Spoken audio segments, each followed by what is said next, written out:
How to insert a figure in Overleaf LaTeX. First of all, what you need to do is we need to write down use package graphics like it's standing here, because this is required for inserting images, what is set right here. So what we need to do now is / use package, click on this, and then we write down graphics. Then we go underneath it, and then what we need to do is upload the file that you want to place right here. So we go to select files, downloads, and then we do this Overleaf logo.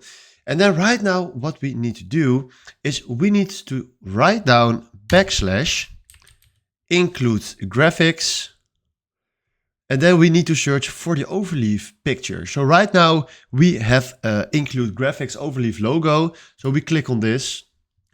And then right now, if we do recompile, boom, there it is. So this is how you can insert an image in Overleaf. Thanks for watching and have a wonderful day. Ciao.